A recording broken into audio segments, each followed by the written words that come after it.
Forms,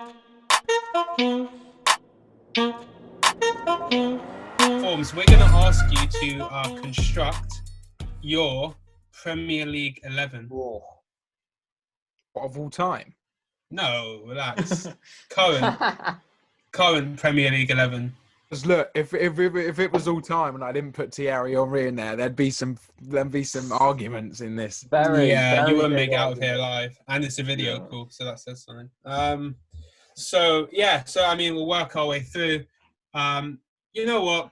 I'll let you pick the formation. Give me a formation, and we'll go with it. I think you got to go 4-3-3. Most generic, easiest to put players in. Fairs, yeah. I mean, you get pretty happy when a 4-3-3 either that or a 4-2-3-1. At which point, I'd put exactly the same players as I'd put a 4-3-3. Yeah, it's about right. So let's go 4-3-3. So I think it's just best to start like goalkeeper, right back to left back, 3 midfielders, and then however you want to do the top 3. So Formz, floor is yours, and then we'll kind of comment and debate afterwards and give our views following. Okay.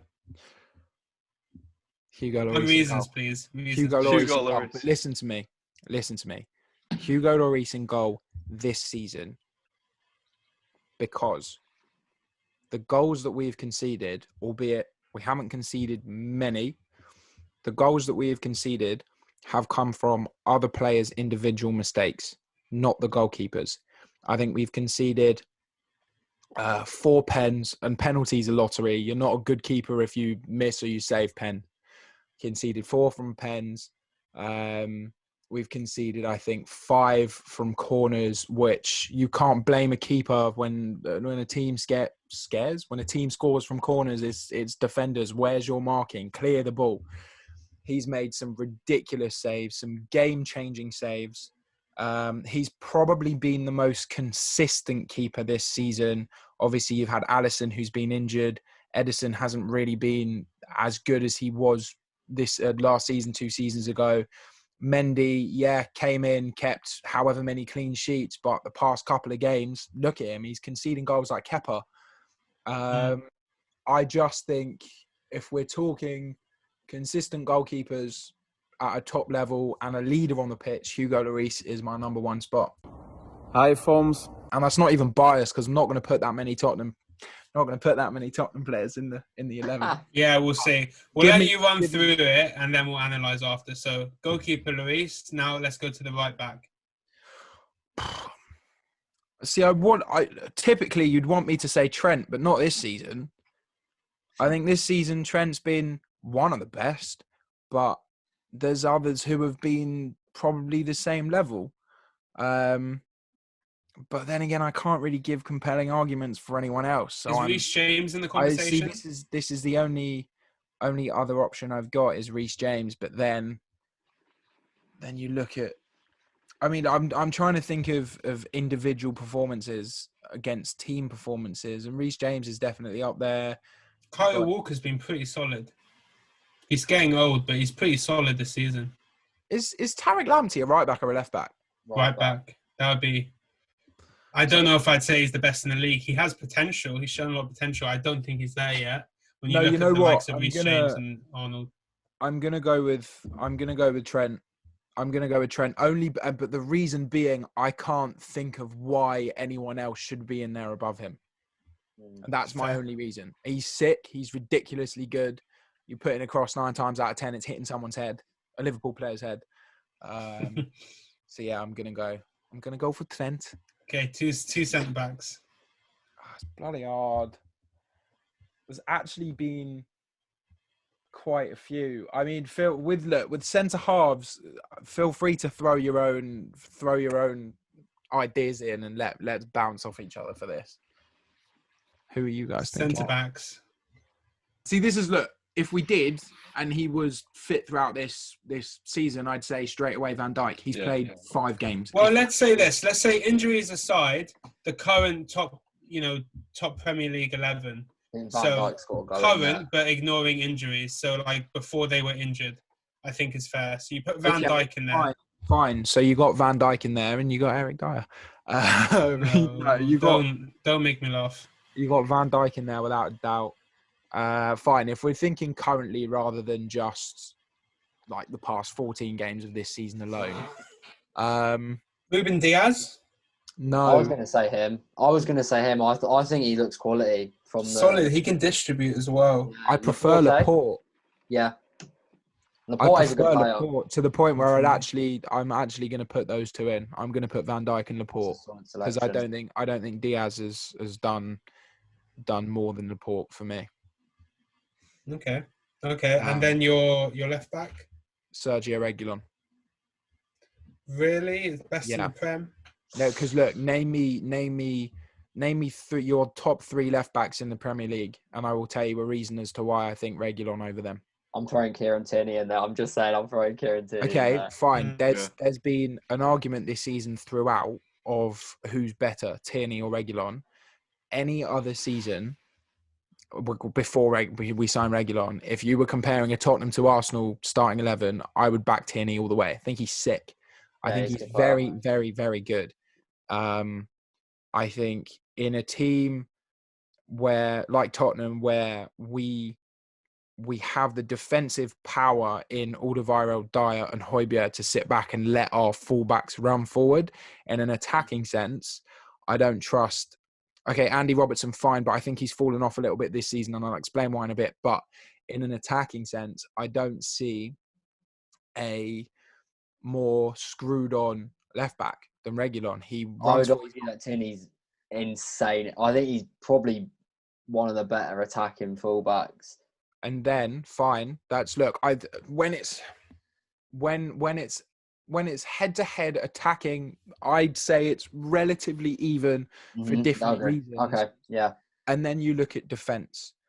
I'm going to just throw in... I think Reguilon's played the majority of our Premier League games this season. And then when you compare the defensive record of Arsenal and Spurs this season, defensively, you've got to say that it's Tottenham's back four that's been on it more than Arsenal's back four. And for that reason... I feel like a shark on Shark Tank, and for that reason, I'm out. And for that reason, I'm putting Reguilon in there. Robertson, though, by the way, who any other day I'd put in like that. Every single Liverpool game that I've watched this season, he's looked like he's playing drunk. I don't know what's wrong with him. Don't get me wrong. Again, like Trent, his cross is unreal, but he's making more mistakes this season than I've ever seen him make. He loses the ball. He misplaces passes. This season, I would not put Robbo there. I'd put Reguilon there. Let me say this to that point, that I think with Robertson, I think he's still playing quite well, but what he's doing is he's making mistakes at crucial times, and I think people are picking up on it. Whether it's a defensive mistake or whether it's they're pushing for a goal, and I've seen him multiple times now. 90th plus minute, he'll whip in a cross that's just gone way over. Or goes out of play. Yeah, these are little things that's the in difference. Those moments. But Liverpool know that, and Klopp know that as well. That's the difference between a title-winning team and a top four challenging team. But at the same time, they are playing. Liverpool as a team are playing with a lot more caution because they can't afford another big injury. Yeah, they lose one of their front three, as well as I think Jota's injured for the next 6 weeks. Yeah. If they lose another one of their front three, I don't think any Premier League defence would be worried playing Liverpool. No. Their midfield's a joke, but I think, so my back four would be Trent, Van Dijk, Laporte and Reguilon. Okay. And then your 3 centre mids, any order? Without a doubt, I'll explain every one of them, but I've got my 3, and that is Bruno Fernandes, Kevin De Bruyne and Pierre-Emile Højbjerg. No, I knew you were going to say those first two. I thought you were going to say Ndombele, but I thought you were going to say Ndombele as well. I'm not going to lie. 2 weeks ago, I saw a stat, and it was 75% of Tottenham's goals this season have come from a Højbjerg interception, pass, or tackle. 75% of Tottenham's goals have come from a Højbjerg action, which we have been missing a player like that for so long. Yeah, but I think if you descramble that stat, it might not have as much value as you think, because a Højbjerg pass, that could have just been a pass out wide, and then something else goes and gets created. Yeah, But The pass still needs to be made. But we were at one point the highest scoring team in Europe.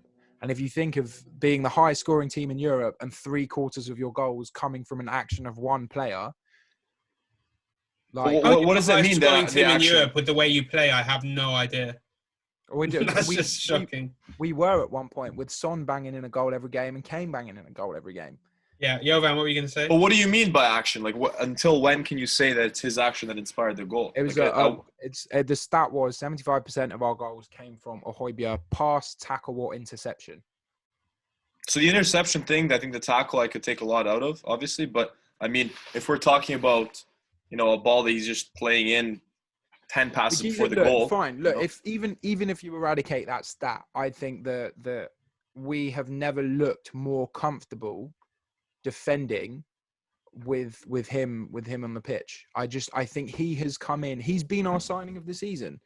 Forget everyone else. Forget your Bales. Forget your Joe Harts. He's been our signing of the season by. No, firstly, I'd want to see what that percentage is like when you take out the word passing. Yeah. And secondly, there's too many players who, Kante. For me, Calvin Phillips. I know it's biased, but when you look at what he does for Leeds. Fine. Okay. Fine. Well, look, I guess I'm looking at the effect that it's having on one team, and Morgan, you're right. You look at Kante, look what he does for Chelsea. You look at Calvin Phillips, look what he does for Leeds. Fine. In that case, I will swap him out for Ndombele because he's bloody ridiculous. He's always had that potential. I think he's just starting to find his feet. It took him a while to really get comfortable. He started to find his feet.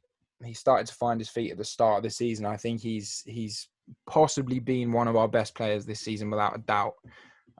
Look, if you take Son and Kane out of the equation, and Ndombele and Højbjerg have been our best players this season, and if you've given all three of you have given me a decent enough argument to take Pierre out, I'm put Tanguy in. So I'm putting Tanguy in. I think we can. You can put another guy to Pierre in. You can put another Pierre in the next round.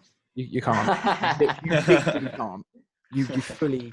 Not this season. You can't. Not this season. Last season, maybe. Last season, that's a discussion. This season, he signed a thing and then went off and did whatever. But yeah, no, fine. So I'll slap Ndombele in there, and then the other two players speak for themselves. Bruno Fernandes scores and assists. You can't argue with every that. game at the moment, and De Bruyne is one of the best players in the league. Yeah. So there's no discussion on that. Yeah, for me, you put Kante in there, but that's just my opinion. And then we bring it to the front three. And you'd be stupid. For once, I feel like you have a justified answer here. Yeah, you'd be stupid not to put Sonny on the left. You'd be stupid not to put Harry Kane up front. And you'd be stupid. No. Listen, no. Let me name the top three, and then we can talk. Okay.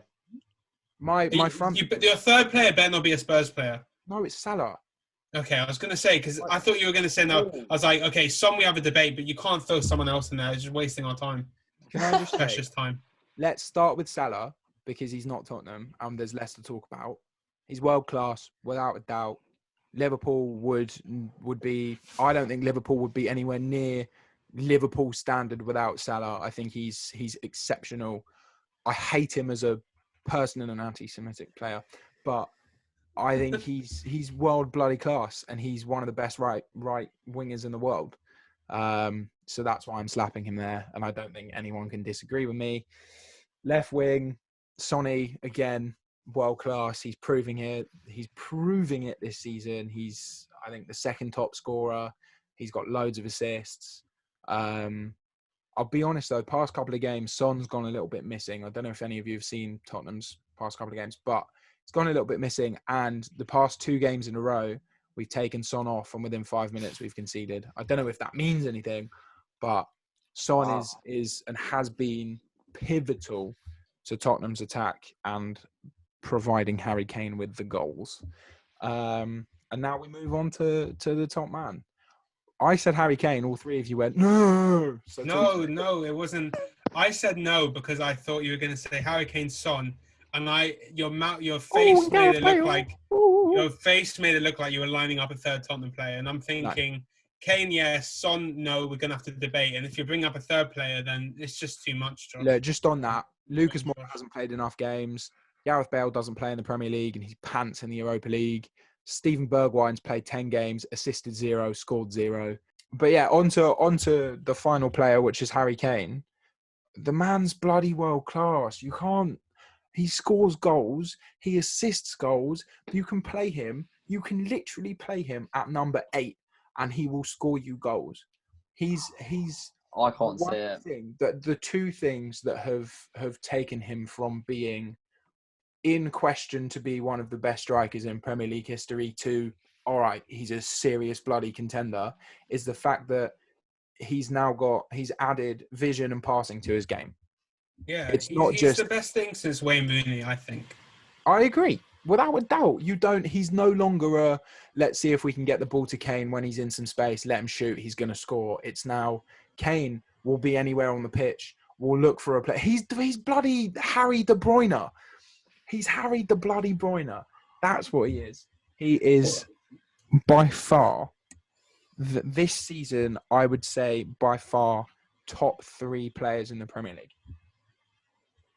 Yeah, I think what's been good about Kane is that obviously he had a kind of a gradual rise over a couple of years when he became a lethal goal scorer, but he's maintained that ability as a lethal goal scorer and added, as you said, passing and vision and awareness, defensive work rate as well. These things he's added to his game. The defensive work rate is credit to Jose, who is a defensive-minded manager. And Jose Mourinho, whether Harry Kane is a one-club man, he stays here forever, or he goes off to a Barcelona or a Bayern Munich or whoever, Jose Mourinho will have been the best thing to happen to Harry Kane ever, because he's added an extra level of class to his game. He's not just a striker anymore. He's not just a goal scorer. He's an out-and-out striker and a proper team player and a leader. Yeah. 3 lines. Okay, I back that. So, too many Tottenham players in there, but I think you can't really. You can't. I mean, at the end of the day, you justified most of your players. So my argument to too many Tottenham players is that Tottenham are the team that I watch the most. So they're the players that I see. So it's about The only thing I disagree with your team, just to go back to that, is the regular on left back. I'd personally put Tierney in there. I think that. Of course you would. Of course I would. But the thing, can you see what I'm saying? You watch Tierney more than I watch regular. Yeah. So you've got a much better argument for Tierney. I've seen Tierney play 3 times maximum this season. That's the thing, and that's why I wouldn't necessarily have an argument for someone like Ndombele, because I don't watch Ndombele at all, because I don't watch Spurs. Yeah.